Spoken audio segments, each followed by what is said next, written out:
Hello everyone, आप सबको मेरा नमस्कार। इस वीडियो के अंदर मैं बहुत ही सरल भाषा में आपको बताऊंगा कि चाइना पाकिस्तान इकोनॉमिक कॉरिडोर क्या होता है। चाइना पाकिस्तान इकोनॉमिक कॉरिडोर जो बनेगा तो इसके भारत के लिए क्या मायने होंगे और पूरी दुनिया के लिए क्या मायने होंगे, इस पर हमारी जो रणनीति है क्या वो सही है और आपके विचार भी जानूंगा। तो ये वीडियो मैं आप तक लेकर आ रहा हूँ। My name is doctor Gaurav Garg and I am a faculty for general knowledge. इससे पहले मैं आगे बढ़ूं, आपको जो विश्व का मानचित्र है, वर्ल्ड का जो मैप है, वो अच्छे से पता होना चाहिए। ये है मिडल ईस्ट का एरिया और ये है भारत, पाकिस्तान, अफगानिस्तान, ईरान। और ये हैं वो देश जिनमें तेल बहुत ज़्यादा है, जो ओपेक का हिस्सा हैं। यानी वो देश जिनमें तेल बहुत ज़्यादा है और जो तेल का निर्यात करते हैं, organization of petroleum exporting countries, जिसको शॉर्ट में ओपेक कहा जाता है। इसमें ईरान, इराक और सऊदी अरेबिया तीनों से हम बहुत ज़्यादा तेल खरीदते हैं, खासकर सऊदी अरेबिया और इराक से। लेकिन ईरान से भी हम अब बहुत ज़्यादा तेल खरीदने लगे हैं, खासकर पिछले 15 सालों में। ये जो तेल है ये जहाज़ों में भरकर इस एरिया से आता है। मैं इस एरिया को यहाँ पर दिखा देता हूँ। ये है वो एरिया, हालांकि मैं इसको बाद में बड़ा करके भी दिखाऊंगा। और ये तेल के जहाज़ इस समुद्र से यहाँ ये रास्ता लेकर भारत में गुजरात और महाराष्ट्र पहुँचते हैं। गुजरात में कई बंदरगाहें जहाँ ये पहुँचते हैं, जैसे कांडला, मुंद्रा पोर्ट एट्सेट्रा, और महाराष्ट्र में नाहवा शेवा, मुंबई पोर्ट एट्सेट्रा। तो ये वो रास्ता है जो भारत के लिए बहुत ज़्यादा इम्पॉर्टेंट है।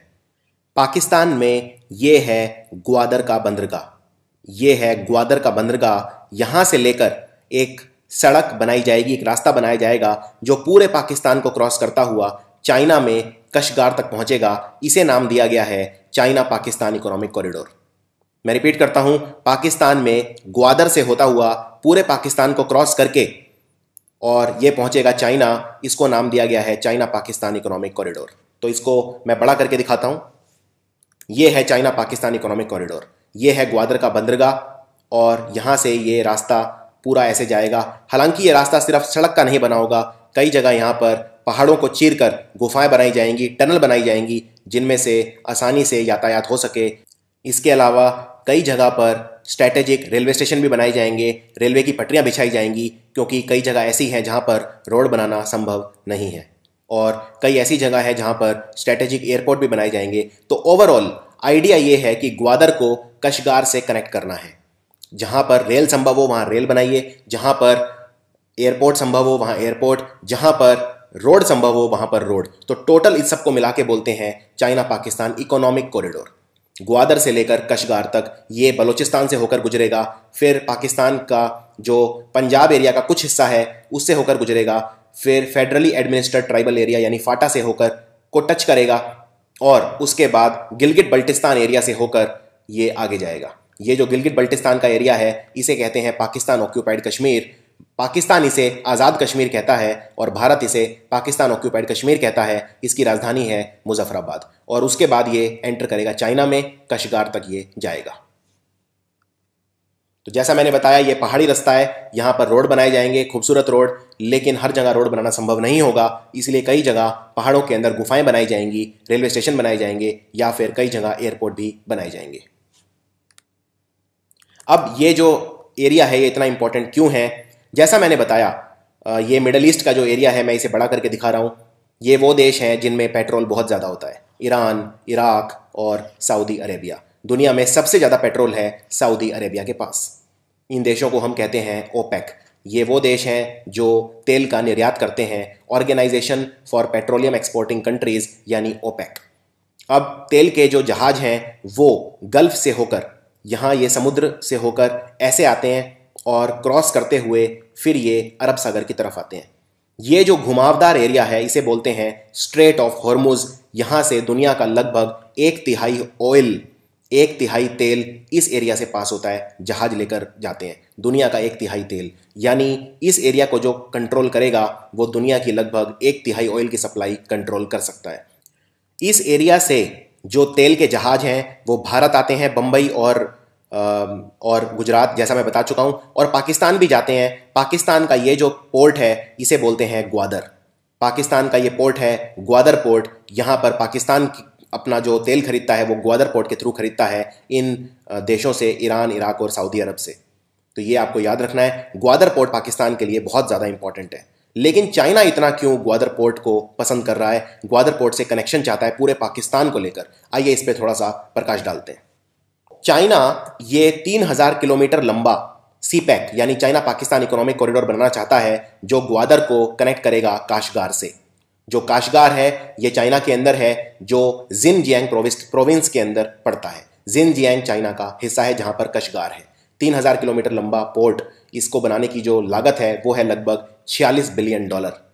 $46 बिलियन इन्वेस्टमेंट करके बनाएगा चाइना सीपैक। चाइना इसे क्यों बनाना चाहता है, इसको समझने के लिए बहुत इंपॉर्टेंट है कि हम दुनिया की का जो भूगोल है, जो ज्योग्राफी है, उसे समझें। तो आइए इस पर नज़र डालते हैं। ये जो गुलाबी कलर में आप देख रहे हैं ये है पूरा चाइना यहाँ तक। इसके बाद ये गुलाबी रंग का है पाकिस्तान। अब अगर चाइना को तेल खरीदना है, चाइना भी अपना मैक्सिमम तेल इन्हीं देशों से खरीदता है जिनसे भारत खरीदता है, जैसे सऊदी अरब, इराक, ईरान एट्सेट्रा। चाइना को अगर तेल खरीदना है तो जो रास्ता है वो बहुत लंबा पड़ता है। ये रास्ता ऐसे है, यहाँ से गल्फ से होते हुए स्ट्रेट ऑफ हॉर्मुज, उसके बाद अरेबियन सी के बाद इंडियन ओशियन, उसके बाद ये स्ट्रेट ऑफ मलक्का, और यहाँ से ये होते हुए साउथ चाइना सी को क्रॉस करते हुए हांगकांग पहुँचता है तेल, या फिर चाइना में और आगे शंघाई पहुँचता है, या फिर और आगे जहाँ जाते हैं तियानजिन पोर्ट तक। तो आप ये रास्ता देख रहे हैं कितना लंबा है। यहाँ से ये जो रास्ता है ये इतना लंबा है, और ये चाइना के पूर्व में जाता है यानी ईस्ट। अगर मैं चाइना को डिवाइड कर दूं तो चाइना का ये है ईस्ट वाला पार्ट, पूर्वी पार्ट, और ये है पश्चिमी पार्ट। चाइना का जो पश्चिमी पार्ट है यहाँ पर चाइना की सिर्फ 6% आबादी रहती है, और चाइना के पूर्वी पार्ट में 94% पॉपुलेशन रहती है चाइना की। तो यानी कि चाइना को जो तेल चाहिए, पहली बात तो वो चाहिए ईस्टर्न पार्ट में, क्योंकि 94% पॉपुलेशन यहाँ रहती है, और दूसरा ईस्टर्न पार्ट में तेल आना ही पड़ेगा क्योंकि वेस्टर्न पार्ट तक कोई समुद्री रास्ता है ही नहीं। इसको थोड़ा सा और डिटेल में देखते हैं। ये वो रास्ता है जब इंडिया को क्रॉस कर चुका है, यानी इंडियन ओशियन को क्रॉस कर चुका है, और इसके बाद जो जहाज आते हैं वो इस एरिया में आते हैं। इसे बोलते हैं स्ट्रेट ऑफ मलक्का। ये आप नीचे देख रहे हैं इंडोनेशिया, ये हजारों टापू हैं जिन्हें मिला के बोलते हैं इंडोनेशिया। लगभग 17,000 से ज़्यादा आइलैंड हैं, इन्हें मिला के इंडोनेशिया बोलते हैं। और इंडोनेशिया का ये बहुत फेमस आइलैंड है, इसे बोलते हैं सुमत्रा। सुमत्रा आइलैंड के ऊपर ये जो घुमावदार एरिया है इसे बोलते हैं straight of Malacca, MALLACCA, Malacca. ये मलक्का एरिया मलेशिया और इंडोनेशिया के बीच में से होके जाता है, और फिर ये जाता है इस समुद्र में जिसको बोलते हैं साउथ चाइना सी। साउथ चाइना सी को क्रॉस करते हुए ये जहाज पहुंचते हैं चाइना में हांगकांग, या फिर ऊपर की तरफ चाइना के ईस्टर्न प्रोविंसेस के अंदर। तो ये है पूरा रास्ता। अब ये रास्ता साउथ चाइना सी से होके गुजरेगा, कोई और रूट नहीं है, और साउथ चाइना सी में बहुत ज़्यादा प्रॉब्लम चल रहे हैं। तो देखते हैं साउथ चाइना सी में क्या प्रॉब्लम चल रहे हैं। इससे पहले मैं साउथ चाइना सी के बारे में बताऊं, जैसा मैंने बताया ये चाइना है, पूरा चाइना है। अगर मैं चाइना को डिवाइड कर दूं दो हिस्सों में, ये एक लाइन है जो चाइना में टैंग चोंग से लेकर आहुई तक जाती है। इस लाइन को बोलते हैं हुआन योंग लाइन, और ये है चाइना का पश्चिमी हिस्सा वेस्ट, और ये है ईस्ट। तो इस लाइन को अगर मैं देखूं तो इसके ईस्ट में यानी इस एरिया में चाइना की 94% आबादी रहती है, और चाइना का इतना बड़ा हिस्सा यानी 50% से भी ज़्यादा हिस्सा ऐसा है जहां पे चाइना की सिर्फ 6% पॉपुलेशन रहती है। ये है वेस्टर्न चाइना, जिसमें पड़ता है जिनजियांग प्रोविंस, और जो मैंने बताया था काशगार, तो काशगार जिनजियांग प्रोविंस के अंदर आता है। एक और बात, अगर मान लीजिए एक हाइपोथेटिकल सिचुएशन ले लेते हैं कि अगर भारत और चाइना का युद्ध होता है कल, तो चाइना को अपनी जो आर्मी है वो ईस्ट से वेस्ट लाने में भी बहुत समय लगेगा। मैं अभी एक भारत के एक आर्मी मैन से बात कर रहा था, तो उन्होंने मुझे बताया कि चाइना को अपने ईस्ट से वेस्ट तक अपनी आर्मी लाने में बहुत ही लंबा एरिया ट्रैवल करना पड़ेगा, और ये जो रास्ता है ये समतल नहीं है, यहाँ पर भी बहुत सारे पहाड़, डेजर्ट, ये वाला एरिया है जिनजियांग, ये बिल्कुल भी डेवलप नहीं है, ये अर्बन एरिया नहीं है। 6% पॉपुलेशन चाइना की रहती है सिर्फ इतने बड़े एरिया के अंदर। इसी से आप अंदाज़ा लगा सकते हैं कि ये एरिया किस तरह का है। अब मैं आपको बताता हूं कि साउथ चाइना सी में क्या समस्या चल रही है और चाइना इतना परेशान क्यों है। इसके लिए अगेन दुनिया का मैप देखेंगे, तो जैसा मैंने बताया जहाज चले यहाँ से, ये नीचे आए अरब सागर, फिर इंडियन ओशियन, और उसके बाद ये ऊपर की तरफ गए, फिर मलेशिया और इंडोनेशिया के बीच में से ये गए और फिर गए इस एरिया में जिसको बोलते हैं साउथ चाइना सी। उसके बाद ये पहुंचे चाइना या फिर साउथ कोरिया और जापान। ये है साउथ चाइना का एरिया। ध्यान से देखिए इस एरिया को, very very important. South China sea में इसके जो बाउंड्री पे, बॉर्डर पे जो कंट्री हैं वो कौन कौन से हैं? ऊपर चाइना है, इधर है वियतनाम, फिर इधर है फिलीपींस, नीचे है मलेशिया और इंडोनेशिया, और इस तरफ है ताइवान। ताइवान एक अलग देश है जिसकी राजधानी ताइपी है, और बीच में पड़ता है ये विशाल महासागर जिसे बोलते हैं साउथ चाइना सी।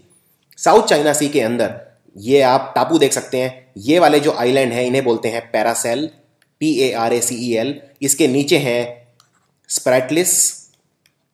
स्प्रैटलिस, वेरी वेरी इंपॉर्टेंट। और तीसरे हैं स्कारबोरो आइलैंड,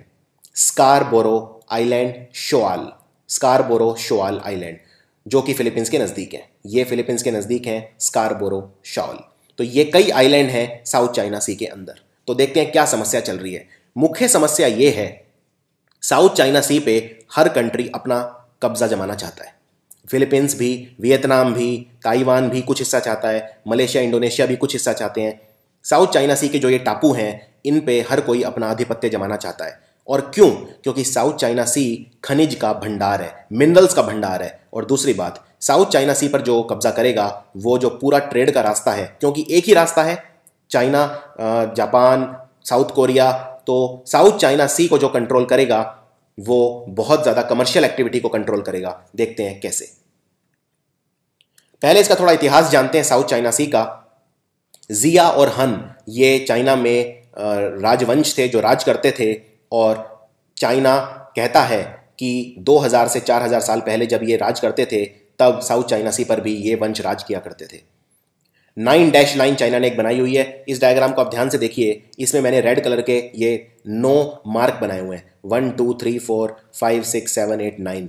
इसे बोलते हैं 9 डैश लाइन। 9 डैश बनाए हुए हैं, यानी ज़्यादातर जो साउथ चाइना सी का हिस्सा है, चाइना कहता है कि जो 9 डैश लाइन है ये हमारी है, लेकिन दूसरे कंट्री इसे रिकॉग्नाइज नहीं करते। UN क्लॉज यानी संयुक्त राष्ट्र संघ ने साउथ चाइना सी का मुद्दा सुलझाने की कोशिश की एक बार। उन्होंने इसको साउथ चाइना सी को बंटवारा किया कई देशों के अंदर, लेकिन जो बंटवारा किया उससे ज़्यादातर देश नाखुश हैं। UN क्लॉज को बोलते हैं United Nations convention on the law of the sea. 21 century के अंदर अभी लेटेस्ट क्या चल रहा है साउथ चाइना सी में? ये एक बहुत इंपॉर्टेंट ट्रेड रूट बन चुका है। सारे जो जहाज हैं वो तेल लेकर इसी रास्ते से जाते हैं, इसीलिए हर देश साउथ चाइना सी को अपने अंदर मिलाना चाहता है। आर्ग्यूमेंट जो है साउथ चाइना सी में वो किस बारे में है? सबसे पहला, जो 9 डैश लाइन है, चाइना कहता है कि ये हमारी है।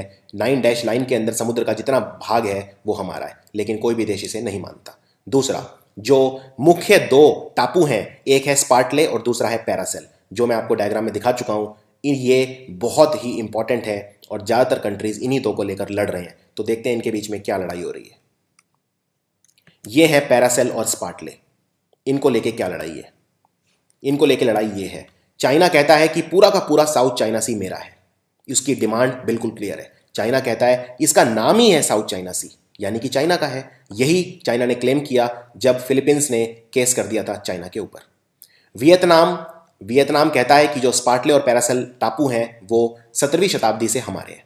फिलीपींस कहता है कि जो स्कारबोरो शोआल आइलैंड है वो हमारे हैं, क्योंकि वो हमारे बिल्कुल पास हैं। फिलीपींस चाइना की मनमानी से परेशान हो गया था। उसने अंतर्राष्ट्रीय अदालत का दरवाजा खटखटाया, इंटरनेशनल कोर्ट ऑफ जस्टिस, जिसका हेडक्वार्टर है हॉलैंड के अंदर। एक जगह है जिसको बोलते हैं हाग। तो इंटरनेशनल कोर्ट ऑफ जस्टिस है नेदरलैंड या हॉलैंड में, हाग के अंदर। फिलीपींस ने इसका दरवाजा खटखटाया अदालत का, और इस अदालत ने चाइना को पीछे हटने को कहा। उन्होंने कहा कि साउथ चाइना सी पर आपका सिर्फ हिस्टोरिकल जो क्लेम है, जो आप कहते हैं कि हमने 9 डैश लाइन बनाई हुई है, उस पर कोई अधिकार नहीं है। फिलीपींस ये केस जीत गया। उसके बाद मलेशिया भी इसमें बहुत सारा हिस्सा साउथ चाइना सी में अपना क्लेम करता है, खासकर स्पार्टले ग्रुप का, क्योंकि जो स्पार्टले के टापू हैं वो मलेशिया से थोड़ा सा पास हैं। और ब्रुनई, एक छोटा सा देश है ब्रुनई, वो भी साउथ चाइना सी में अपना थोड़ा सा हिस्सा मांगता है। यानी चारों तरफ साउथ चाइना सी ऐसे देशों से घिरा हुआ है जो चाइना का जो डोमिनेशन है साउथ चाइना सी में उसे कंटेस्ट करते हैं, उसे नहीं मानते। अब साउथ चाइना सी में क्या चल रहा है? वियतनाम, ताइवान और फिलीपींस, इन्होंने जो साउथ चाइना सी के अंदर टापू हैं उन पे थोड़ा थोड़ा कंस्ट्रक्शन स्टार्ट कर दिया है, अपनी सेनाएं यहाँ पर लगा दी हैं। और चाइना ने पिछले खासकर 18 महीनों के अंदर बहुत सारी कंस्ट्रक्शन यहाँ पे की हैं। इनफैक्ट चाइना कुछ आर्टिफिशियल टापू भी यहाँ पर बना रहा है, जिससे जो समुद्र का इकोसिस्टम है, जो वहाँ के वनस्पति और जानवर हैं, वो डिस्ट्रॉय हो रहा है इकोसिस्टम, और ये एक और एनवायरमेंटल कंसर्न है। चाइना ने भी अपनी बहुत सारी मिलिट्री साउथ चाइना सी के अंदर लगा रखी है। खासकर चाइना ने अपनी जो नेवी है, जो जल सेना है, वो लगा रखी है। अब चाइना साउथ चाइना सी पर आधिपत्य क्यों जमाना चाहता है? चाइना क्यों चाहता है कंट्रोल करना साउथ चाइना सी को? सबसे पहला ये ट्रेड रूट है, जैसा हम देख चुके हैं। तो अगर ये ट्रेड रूट है और ये एकमात्र ट्रेड रूट है जो चाइना भी जाता है या फिर जापान भी जाता है, तो जापान चाइना का सबसे बड़ा दुश्मन है। हालांकि दोनों देशों के बीच में हर साल $350 बिलियन का ट्रेड अभी होता है, लेकिन चाइना और जापान सबसे बड़े एडवर्सरी हैं। तो चाइना जापान की भी कल को अगर साउथ चाइना सी को कंट्रोल करेगा तो जापान की पूरी सप्लाई काट सकता है। जापान का जो ट्रेड रूट है मिडल ईस्ट से और एशिया से, वो काट सकता है। दूसरी बात, चाइना जो साउथ चाइना सी है, इसका जो तल है, इसका जो धरातल है, समुद्र के नीचे बहुत सारे तेल के भंडार हैं, नेचुरल गैस के भंडार हैं। तो ये हज़ारों लाखों करोड़ रुपए का मुनाफा चाइना नहीं खोना चाहता। साउथ चाइना सी पर कब्जा करने का मतलब ये है कि साउथ चाइना सी के जितने भी खनिज हैं, मिनरल्स हैं, जो नेचुरल गैस के भंडार हैं, ऑयल के भंडार हैं, उन पर चाइना का दबदबा हो जाएगा। लेकिन अमेरिका क्या कर रहा है? अमेरिका चाइना को काउंटर करना चाहता है, चाइना को दबाना चाहता है। इसीलिए अमेरिका चाइना के जो दुश्मन हैं, जैसे भारत, जैसे जापान, जैसे वियतनाम, उनके साथ मिलकर स्ट्रेटेजी बना रहा है। अमेरिका वियतनाम और फिलीपींस को टेक्नोलॉजी प्रोवाइड कर रहा है, मिलिट्री हार्डवेयर प्रोवाइड कर रहा है, जिससे वो अपनी सैन्य शक्ति बढ़ा सकें। इसके अलावा अमेरिका भारत और जापान के साथ मिलके इंडियन ओशन के अंदर नेवल एक्सरसाइज भी करता है, जिसे बोलते हैं मालाबार एक्सरसाइज। ये चाइना के लिए बहुत बड़ा सरदर्द बन गया है। अब आपको ये समझ में आ गया होगा कि चाइना CPEC क्यों बनाना चाहता है। एक जो रास्ता है जहाज़ों के लिए, ट्रेड रूट है, वो बहुत ही ज़्यादा लंबा है। दूसरा, इस रास्ते में भी साउथ चाइना सी की जो प्रॉब्लम है उससे चाइना परेशान है। इसीलिए चाइना एक ऐसा रास्ता चाहता है जिससे ये सारी दिक्कतें ना हो, और उसके लिए सबसे अच्छा है पाकिस्तान के ग्वादर पोर्ट से पाकिस्तान को क्रॉस करता हुआ चाइना काशगार तक ये रास्ता ले ले। ये छोटा भी पड़ेगा और साउथ चाइना सी की प्रॉब्लम भी नहीं होगी, इसमें चाइना का खर्चा भी बहुत कम होगा। और चाइना मिडल ईस्ट से ज़्यादा अच्छे संपर्क बना पाएगा एशियन कंट्री से, जो सेंट्रल एशियन कंट्रीज़ हैं, इससे ज़्यादा अच्छा अपना व्यापार बढ़ा पाएगा। ये चाइना का जो one belt one road policy है जो चाइना बनाना चाहता है, उसका भी हिस्सा है। इसलिए चाइना के लिए बहुत ज़्यादा इंपॉर्टेंट है। चाइना का जो पश्चिम हिस्सा है, वहाँ तक आसानी से ट्रेड रूट चाइना अपने ईस्टर्न पार्ट में ले जा पाएगा, और चाइना अपना जो वेस्टर्न एरिया है, जहाँ पर सिर्फ 6% आबादी रहती है, उसे भी डेवलप कर पाएगा। क्योंकि जो ट्रेड रूट है, अब पहले तो ईस्ट चाइना तक था, इसलिए ज़्यादातर जो आबादी थी इस एरिया में बस गई। लेकिन जब इस एरिया में भी चाइना का संपर्क होगा मिडल ईस्टर्न कंट्री से और बाकी सेंट्रल एशियन कंट्री से, तो चाइना का ये वाला पार्ट भी डेवलप होगा, इंडस्ट्रियलाइज हो पाएगा। इसीलिए चाइना बनाना चाहता है CPEC। चलिए इस पर अब देखते हैं भारत क्या करे और भारत की क्या स्ट्रेटेजी होनी चाहिए। अगर हम चाइना पाकिस्तान इकोनॉमिक कॉरिडोर को ध्यान से देखें तो ये पहले तो बलूचिस्तान से होकर गुजरता है, और जब ये चाइना में एंटर करता है उससे पहले ये वाला जो एरिया है, ये पाकिस्तान ऑक्यूपाइड कश्मीर है। इसे गिलगिट बल्टिस्तान का एरिया कहते हैं। ये पाकिस्तान ऑक्यूपाइड कश्मीर है, और पाकिस्तान ऑक्यूपाइड कश्मीर भारत का हिस्सा है। याद रखिए, ये टेक्निकली भारत का हिस्सा है। आप इसे डिस्प्यूटेड एरिया बोल सकते हैं। तो डिस्प्यूटेड एरिया अगर है तो पाकिस्तान को किसने ये अधिकार दिया कि वो चाइना को ये इजाज़त दे कि वो यहाँ से रास्ता बनाए? इसमें भारत अगर नहीं चाहेगा तो यहाँ से रास्ता पाकिस्तान चाइना नहीं बना सकते। इस एरिया को पाकिस्तान ने मिलिटरली ऑक्यूपाई किया हुआ है, इस पर अपनी सेना से ज़बरदस्ती कब्जा किया हुआ है। इसे पाकिस्तान आज़ाद कश्मीर कहता है और भारत पाकिस्तान ऑक्यूपाइड कश्मीर कहता है। ये रास्ता यहाँ से होके जाता है, यानी भारत के एक एरिया से होके जाता है। इसीलिए भारत की परमिशन के बिना CPEC नहीं बन सकता। दूसरी बात, अगर चाइना का यहाँ पे कंट्रोल बढ़ेगा पाकिस्तान ऑक्यूपाइड कश्मीर में, तो भारत के लिए ये अच्छी बात नहीं है। भारत को फिर पाकिस्तान और चाइना दोनों से एक साथ निपटना पड़ेगा, जो भारत के लिए बहुत बड़ा हमारी सुरक्षा के लिए खतरा है। तो ये है पहला खतरा चाइना पाकिस्तान इकोनॉमिक कॉरिडोर को लेकर। दूसरा सबसे बड़ा खतरा भारत के लिए ये है कि ग्वादर पोर्ट से सिर्फ 72 किलोमीटर की दूरी पर भारत अपना पोर्ट बना रहा है, डेवलप कर रहा है ईरान के अंदर। ये है पाकिस्तान, ये है अफगानिस्तान और ये है ईरान। तो अफगानिस्तान से होता हुआ एक रास्ता है जो ईरान को ट्रैवल करता हुआ यहाँ पर आता है समुद्र के पास। इसे बोलते हैं छाबर बंदरगाह। छाबार बंदरगाह भारत बना रहा है, भारत डेवलप कर रहा है। ईरान के अंदर भारत $20 बिलियन की इन्वेस्टमेंट कर रहा है और अफगानिस्तान के अंदर भारत लगभग $300 मिलियन की इन्वेस्टमेंट कर रहा है। अफगानिस्तान से भारत के रिश्ते बहुत अच्छे हैं, भारत का बहुत क्लोज फ्रेंड है अफगानिस्तान, और भारत का एक अच्छा दोस्त है ईरान। $300 मिलियन की इन्वेस्टमेंट अफगानिस्तान के अंदर कर रहा है। नरेंद्र मोदी अफगानिस्तान से रिश्ते बढ़ा रहे हैं, इंप्रूव कर रहे हैं, क्योंकि वो जानते हैं कि अफगानिस्तान और ईरान की मदद चाहिए अगर हमें ग्वादर पोर्ट को काउंटर करना है। तो अफगानिस्तान और ईरान, अफगानिस्तान में बहुत सारे जो खनिज हैं उनके भंडार हैं, ऑयल के रिजर्व्स हैं, नेचुरल गैस के रिजर्व्स हैं जो भारत को चाहिए, लेकिन अफगानिस्तान से भारत ट्रेड नहीं कर पाता क्योंकि बीच में पाकिस्तान आता है, इसीलिए ये रूट भारत के लिए बहुत इंपॉर्टेंट है। तो भारत छबार पोर्ट बना रहा है और छबार पोर्ट और ग्वादर पोर्ट दोनों बहुत ही पास हैं, सिर्फ 72 किलोमीटर का डिस्टेंस है दोनों के बीच में। और अगर ग्वादर पोर्ट में चाइना को एंट्री मिल गई, ये जैसा कि सीपैक के थ्रू मिल जाएगी, तो ग्वादर पोर्ट पे अगर चाइना बहुत ज़्यादा स्ट्रांग हो गया, जो चाइना है वो ग्वादर पोर्ट पर अपनी नेवी बढ़ा सकता है और भारत की जो मिडल ईस्ट से सप्लाई है वो कट कर सकता है, क्योंकि भारत के लिए भी जो रूट है वो यही है। ये जो रूट है स्ट्रेट ऑफ हॉर्मुज का, चाइना इसे कंट्रोल कर सकता है और भारत की पूरे मिडल ईस्ट से सप्लाई काट सकता है, क्योंकि भारत की जो सप्लाई है वो इसी रूट पर डिपेंड करती है। तो ग्वादर पोर्ट पर चाइना की अगर प्रेजेंस बढ़ती है तो ये भारत के लिए दूसरा बहुत बड़ा खतरा है। भारत अपनी दोस्ती अफगानिस्तान से बढ़ा रहा है और सलमा डैम भारत ने अभी अभी इनोग्रेट किया है अफगानिस्तान के साथ, और हेरात के अंदर $300 मिलियन की investment, hydro power plant Bharat बना रहा है। इसके अलावा ईरान में $20 बिलियन की इन्वेस्टमेंट कर रहा है भारत, ईरान से अपने रिश्ते और अच्छे करने के लिए। इसके अलावा एक और बहुत इंपॉर्टेंट इशू पे आते हैं, बलोचिस्तान। पाकिस्तान का मैप इसके लिए आपको जानना पड़ेगा। ये है पाकिस्तान का पॉलिटिकल मैप, ये है बलोचिस्तान, ये पूरा जो ब्राउन कलर में है ये है बलोचिस्तान, ये है नीचे सिंध जिसकी राजधानी है कराची, ये है पंजाब, पाकिस्तान वाला पंजाब है, ये भारत के पंजाब से बहुत बड़ा है। ये है पाकिस्तान का ट्राइबल एरिया, आदिवासी एरिया जिसे कहते हैं फाटा, फेडरली एडमिनिस्ट्रेड ट्राइबल एरिया, और ये है नॉर्थ वेस्टर्न फ्रंटियर, और ये जो एरिया है ये है पाकिस्तान ऑक्यूपाइड कश्मीर। अब जो पोर्ट आएगा वो कैसे आएगा?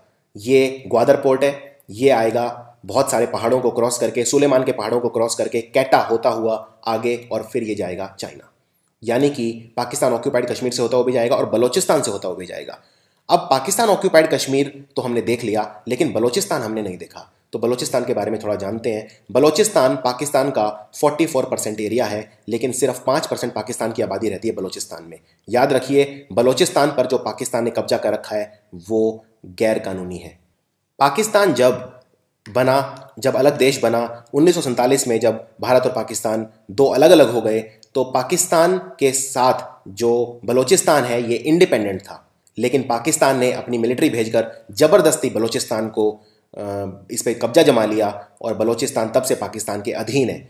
बलोचिस्तान जो है यहाँ पर बहुत ज़्यादा जो नेचुरल गैस, मिनरल्स, इसके भंडार हैं, पूरी पाकिस्तान की इकोनॉमी बलोचिस्तान सपोर्ट करता है। और बलोचिस्तान में जो लोग रहते हैं जैसे बलोच, पश्तून, इनको बहुत ज़्यादा गरीबी के अंदर रखा जाता है। बलोचिस्तान पे जो कब्ज़ा है पाकिस्तान का वो गैर कानूनी, गैर अधिकृत है, और बलोचिस्तान में ह्यूमन राइट्स वायलेशन बहुत ज़्यादा है, यानी मानवाधिकारों का हनन बहुत ज़्यादा होता है। वहाँ के जो लीडर हैं उन्हें जान से मार दिया जाता है। इनफैक्ट बलोचिस्तान को आज़ाद करवाने के लिए बहुत सारी ऑर्गेनाइजेशन है, जिनमें सबसे मुख्य है बलोचिस्तान लिबरेशन आर्मी, और पार्टी है जिसको बोलते हैं Balochistan Republican party. Balochistan Republican party के जो नेता हैं अकबर बुगती, उनको 2006 में पाकिस्तान आर्मी ने मार डाला, और इनके जो पोते हैं ब्रह्मदो बुगती, वो अब यहाँ से जान बचाकर भागे हुए हैं और विदेश में रहते हैं। तो पाकिस्तान ने बलोचिस्तान में जिस तरह से ह्यूमन राइट्स वायलेशन किए हुए हैं वो बहुत ही ज़्यादा हैं, मानवाधिकारों का जो हनन है वो बहुत ज़्यादा है। इसके अलावा बलोचिस्तान आज़ादी के लिए पुकार रहा है। नरेंद्र मोदी ने अभी अभी एक बहुत अच्छी चीज़ की, अपना जो लाल किले से एड्रेस दिया 15 अगस्त में, उसमें बलोचिस्तान को सपोर्ट किया और बलोचिस्तान में एक नई जान इसमें आ गई है। बलोचिस्तान में कुछ इंटर ट्राइबल कन्फ्लिक्ट भी होते हैं, यानी बलोचिस्तान में जो शिया और सुन्नी हैं उनके बीच भी काफ़ी ज़्यादा विवाद होता है, काफ़ी ज़्यादा लड़ाइयाँ होती हैं। ज़्यादातर जो बलोचिस्तान में मुस्लिम हैं वो सुन्नी हैं, लेकिन कुछ शिया भी हैं। और तालिबान से कुछ जो लड़ाके भागकर बलोचिस्तान आ गए थे वो अल-कायदा ग्रुप के थे, और अल-कायदा आप जानते हैं सुन्नी आतंकवादी संगठन है। तो इन्होंने जो शिया हैं वहाँ पर काफ़ी मारकाट की, काफ़ी ज़्यादा उनकी जो मस्जिदें थी वो तोड़ी और उनके लोगों को मारा। बलोचिस्तान में इसके अलावा जो बड़े बड़े पॉलिटिकल लीडर हैं उनका सरेआम कत्लेआम पाकिस्तान करता है। इसीलिए बलोचिस्तान के मानवाधिकारों की रक्षा के लिए ज़रूरी है कि भारत बलूचिस्तान की आज़ादी के लिए लड़े, और अगर बलूचिस्तान आज़ाद हो गया तो CPEC बनने का जो सपना है वो सपना ही रह जाएगा। यानी बलूचिस्तान को जो इकोनॉमिकली एक्सप्लॉइट पाकिस्तान करता आ रहा है, भारत को उसे रोकना चाहिए। ये है बलूचिस्तान एरिया। बलूचिस्तान ज़्यादातर डेजर्ट एरिया है, डेजर्ट या पहाड़ों का एरिया है। बहुत सारे यहाँ पहाड़ हैं, जैसे रस्को के पहाड़ हैं, जैसे ब्राहुर, किरहार, मकरन के पहाड़ हैं, या फिर सुलेमान के पहाड़ हैं, जिनसे होकर बोलन पास के थ्रू इसकी राजधानी कैटा के अंदर जाना पड़ता है। तो ये एक जो रास्ता है ये इतना आसान नहीं होगा, पहली बात। दूसरी बात, CPEC को बनाने के लिए बहुत सारे आतंकवादी संगठन है पाकिस्तान में जो इसको नहीं बनने देना चाहते। उनकी शर्त है कि अगर ये बनने दिया जाएगा तो फिर उनमें उसका भी हिस्सा होना चाहिए। तो जैसे हकानी नेटवर्क है, जमात-उद-दावा है, बहुत सारे ऐसे आतंकवादी संगठन हैं जो इसमें अपना हिस्सा मांगेंगे, इसलिए ये बनना इतना आसान नहीं है।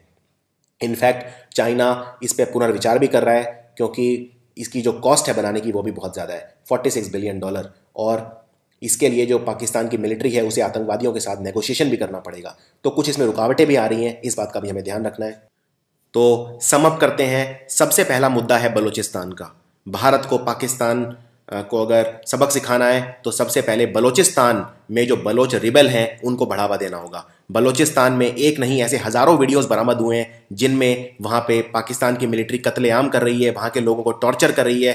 आप इससे अंदाज़ा लगा सकते हैं कि बलूचिस्तान आज पाकिस्तान की इकोनॉमी को सपोर्ट करता है। बलूचिस्तान के जितने भी मिनरल्स हैं, नेचुरल गैस हैं, पेट्रोल के भंडार हैं, वो पाकिस्तान की अर्थव्यवस्था को मजबूत करते हैं। जबकि बलूचिस्तान की जो पब्लिक है, बलूचिस्तान में रहने वाले जो लोग हैं, जो ट्राइबल लोग हैं, वो एक्सट्रीम पॉवर्टी में, गरीबी के अंदर रहते हैं। बलूचिस्तान में ऐसी ऐसी ग्रेव्स मिली हैं, ऐसे दफन करने वाले स्थल मिले हैं जहाँ से हज़ारों कंकाल बरामद हुए हैं जिनका कोई रिकॉर्ड नहीं है। बलूचिस्तान में बहुत सारे पॉलिटिकल लीडर्स हैं जिनको मौत के घाट उतारा गया है, जैसे अकबर बुगटी। और इस वक्त नरेंद्र मोदी ने जो सबसे अच्छी चीज़ की वो ये की कि लाल किले से बलूचिस्तान को सपोर्ट किया। बलूचिस्तान आज भारत की तरफ बड़ी उम्मीदों से देख रहा है। बलूचिस्तान की इस पुकार को भारत को सुनना चाहिए। दूसरा सबसे बड़ा इशू है चाइना का। चाइना से भारत को जो खतरा है वो बढ़ जाएगा। ग्वादर पोर्ट पर भी, छबार पोर्ट को जो काउंटर करेगा चाइना उस पर भी, और पाकिस्तान ऑक्यूपाइड कश्मीर के अंदर भी। पाकिस्तान ऑक्यूपाइड कश्मीर भारत का हिस्सा है, तो फिर भारत क्यों इजाज़त दे। और एक दूसरा व्यू भी है, वो ये है कि भारत में कुछ ऐसे लोग हैं जो ये कहते हैं कि हमें शांति वार्ता पाकिस्तान से रखनी चाहिए। चाहे पाकिस्तान भारत में कितना भी टेररिज्म करे, लेकिन बातचीत का दरवाज़ा हमेशा खुला रखना चाहिए। अगर CPEC बनेगा तो पाकिस्तान इकोनॉमिकली बहुत मजबूत हो जाएगा, और अगर पाकिस्तान बहुत इकोनॉमिकली मजबूत हो जाएगा तो वहाँ पर टेररिज्म उल्टा कम हो जाएगा, क्योंकि विकसित देशों में टेररिज्म रिलेटिवली कम होता है। इसीलिए अगर पाकिस्तान डेवलप हो गया तो भारत और पाकिस्तान के बीच जो रिश्ते हैं वो बहुत अच्छे हो जाएंगे। आपको क्या लगता है, क्या भारत को जो बलूचिस्तान के अंदर मानवाधिकारों का हनन हो रहा है वो पूरी दुनिया को उसके बारे में उजागर करना चाहिए, उन्हें जागरूक करना चाहिए, और बलूचिस्तान की आज़ादी के लिए बलूचिस्तान के साथ कंधे से कंधा मिलाकर खड़ा होना चाहिए, या फिर भारत को CPEC बनने देना चाहिए? आपके जो भी विचार हैं आप उसे कमेंट्स में लिख के बता सकते हैं। ये वीडियो आपको कैसा लगा आप ये भी कमेंट्स में लिख के मुझे बता सकते हैं। और अगर आप चाहते हैं कि मैं सरल भाषा में इस तरह के मुद्दे भविष्य में भी आप तक बनाता रहूं तो वो भी आप लिख सकते हैं। This is doctor Gaurav Garg. I am signing off. Thank you for watching.